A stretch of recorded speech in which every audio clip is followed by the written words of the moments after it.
बहू या नौकरानी। पूरे 4 साल बाद हेमंत कनाडा से लौटा था। कनाडा में एक ब्यूटी प्रोडक्ट बनाने वाली कंपनी के लिए हेमंत काम करता था। हेमंत अपने देश, अपने घर लौटकर काफ़ी खुश था। एयरपोर्ट पर उतने ही हेमंत की नज़रें अपने परिवार वालों को खोजने लगी। जल्द ही उसे अपने माँ बाप, भाई भाभी, बड़ी बहन और उसकी खुद की 3 साल की बच्ची भी एयरपोर्ट पर खड़े नजर आई। लेकिन उसकी नजरें शोभा को खोज रही थी। वो सोचने लगा, ये शोभा मुझे मिलने आई क्यों नहीं, और ऊपर से उसने हमारी छोटी सी बच्ची को भी यहाँ भेज दिया। अश्विन एयरपोर्ट पर सबसे हंसी खुशी मिला। फिर उसने शोभा के बारे में पूछा तो उसकी दीदी बोल पड़ी, भाई वो घर पर ही है, तुम्हारे लिए खाना तैयार कर रही है। वह तो आज ही तुम्हारे आने की खुशी में काम करने लगी है, वरना वो कोई काम करती कहाँ है।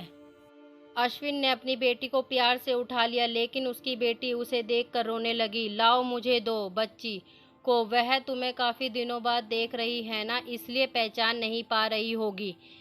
कहते हुए दीदी ने बच्ची को अपने पास ले लिया। सभी टैक्सी में बैठकर अपने घर की तरफ रवाना हुए।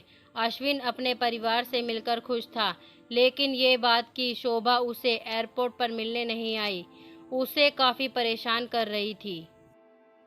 वो सोचने लगा, क्या खाना बनाना इतना ज़्यादा ज़रूरी था, मुझसे मिलने से भी ज़्यादा, और वो भी तब जब मैं 4 साल बाद वापस आया हूँ। इन्हीं ख्यालों में घर तक का आधा रास्ता बीत गया।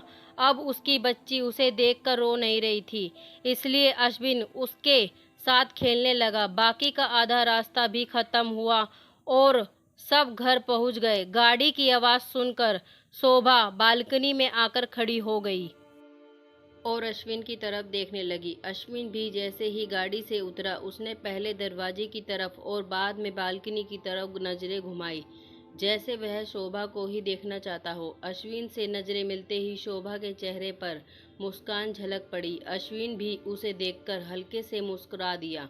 सभी घर के अंदर गए। शोभा सबके लिए पानी लेकर आई और सभी को पानी देने के बाद फिर से किचन में चली गई चाय बनाने के लिए। थोड़ी देर तक सभी परिवार वालों से बात करने के बाद अश्विन शोभा को बुलाने लगा। माँ ने उसे बीच में टोकते हुए कहा, रहने दो उसे, किचन में थोड़ा काम कर लेने दो, बाद में अपने आप आ जाएगी। तुम बैठो यहाँ मेरे पास, वैसे भी कहाँ ज़्यादा काम करती है वह। अश्विन यही बात दूसरी बार शोभा के बारे में सुन रहा था। अब उसने सोचा कि मेरे परिवार वाले मुझसे झूठ थोड़ी ना बोलेंगे। हर दिन नहीं होता होगा उसको इतना काम, आज थोड़ा सा है, करने देते हैं, मैं बाद में उससे बात कर लूँगा। अश्विन अपने परिवार वालों से बातचीत में मगन हो गया। एक के बाद एक रिश्तेदार और पड़ोसी अश्विन को मिलने आते रहे और शोभा को किचन से बाहर निकलने का समय ही नहीं मिला। सभी के लिए चाय बनाना, नाश्ता बनाना, यही करते करते शाम हो गई। शाम होते ही अकेली शोभा इस बड़े से परिवार का खाना बनाने में जुट गई। 2 घंटे बाद सभी परिवार वाले खाना खाने के लिए डाइनिंग टेबल पर बैठे थे, सिवा शोभा के।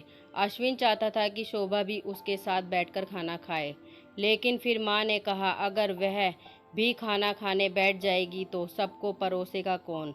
सभी के खाना खाने के बाद शोभा ने अकेले खाना खाया। रात को सोने के वक्त अश्विन और शोभा अच्छे से मिल पाए। अश्विन शोभा के साथ काफ़ी बातें करना चाहता था, लेकिन वह उसके चेहरे पर थकान और नींद अच्छे से देख सकता, इसलिए उसने शोभा को परेशान न करने का फैसला किया और उसे सोने दिया। शोभा सोने ही वाली थी कि उसकी छोटी बच्ची रोने लगी, तो शोभा तुरंत उठकर उसे दूध पिलाने के लिए चली गई। अश्विन कब सो गया उसे पता ही नहीं चला। जब सुबह बच्ची की रोने की आवाज़ आने लगी तो अश्विन उठा और शोभा को पुकारने लगा। जब शोभा पास नहीं दिखी तो उसने बच्ची को चुप कराया और फिर से सुला दिया। अश्विन बाद में शोभा को देखने लगा तो शोभा उसे फिर से किचन में मिली, जो सुबह सुबह ही जल्दी उठकर घरवालों के चाय नाश्ते की तैयारी में लग गई थी। अब अश्विन सोचने लगा, माँ और दीदी तो कहती थी कि शोभा ज़्यादा काम नहीं करती, लेकिन जो मैं देख रहा हूँ वो तो कुछ और ही है। अश्विन अब सब समझ गया था, पर वो अपनी माँ को ऐसा नहीं बोल सकता था कि शोभा से ज़्यादा काम ना कराया करो। इसलिए अब उसने खुद ही शोभा की मदद करना शुरू कर दिया था।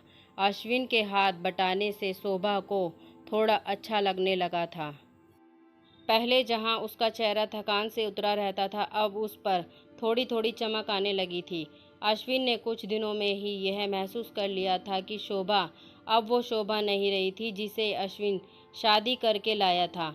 वो तो कोई और थी जो तोते की तरह बोलती थी, और ये शोभा तो बिल्कुल चुप है, गुमसुम है। ऐसा लगता है जैसे किसी के दबाव में हो, किसी डर की वजह से सहमी हुई हो। अश्विन शोभा को उसके काम में और ज़्यादा मदद करने लगा। अश्विन का ऐसा व्यवहार अब घर वालों को खटकने लगा। घर के सभी बड़ों और उसकी दीदी ने मिलकर अश्विन को समझाया, तुम अपनी बीवी की मदद करते हो, उससे हमें कोई एतराज़ नहीं है, लेकिन तुम्हें भी एक हद तक ही ऐसा करना चाहिए। जब तक कोई तुम्हें ऐसा करते ना देख रहा हो तब तक सब ठीक है, लेकिन जब कोई तुम्हें बीवी के होते हुए बर्तन धोते देखे तो वो अच्छा थोड़ी ना लगता है। और सोचो, आगे चलकर शोभा को तुम्हारे हेल्प की आदत पड़ गई तो तुम्हारा अपना काम में ध्यान लगाना मुश्किल हो जाएगा। अश्विन हमेशा से ही अपने परिवार वालों की बात मानता आया था। जिस तरह से सबने अश्विन को समझाया था, अश्विन भी उनकी बातों में आ गया। अब अश्विन शोभा की मदद करने से कतराता था। कभी कभार वह बच्ची के लिए दूध गर्म कर लिया करता, उससे ज़्यादा कुछ नहीं। घरवालों ने अश्विन को विदेश जाने से मना कर दिया और कहा कि यहीं पर कुछ काम कर लो। अश्विन ने अब घर से ही ब्यूटी प्रोडक्ट्स ऑनलाइन बेचना शुरू कर दिए। उसका परिवार भी बढ़ गया। अब उसे 2 बेटियां और 1 बेटा था। दोनों बेटियां स्कूल जाने लगी थी, लेकिन बेटा अभी भी छोटा था। जितना अश्विन कमाता था उतना सबके लिए काफ़ी न था।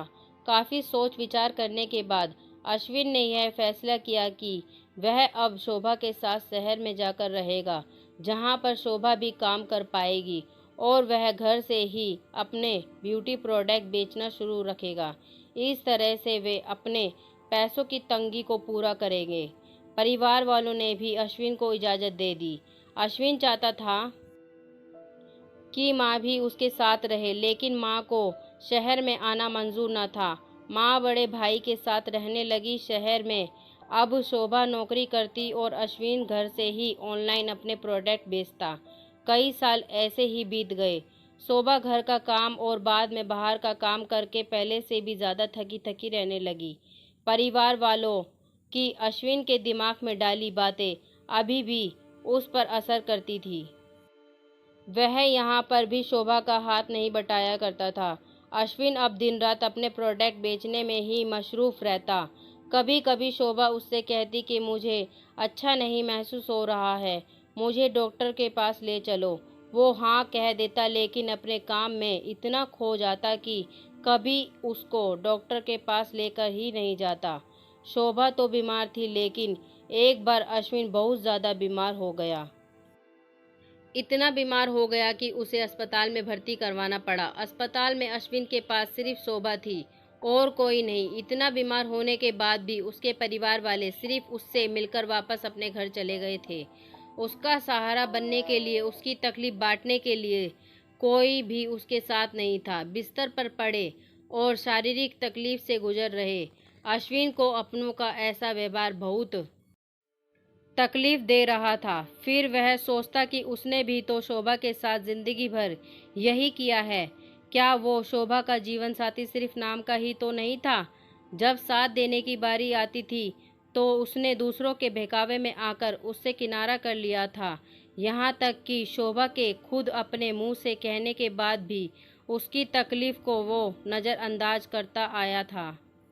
अश्विन को अब अपना दर्द शोभा के दर्द के आगे मामूली सा लगने लगा। उसके दर्द को ना बांटकर उसने बहुत बड़ा गुनाह किया हो, ऐसा उसे लगने लगा।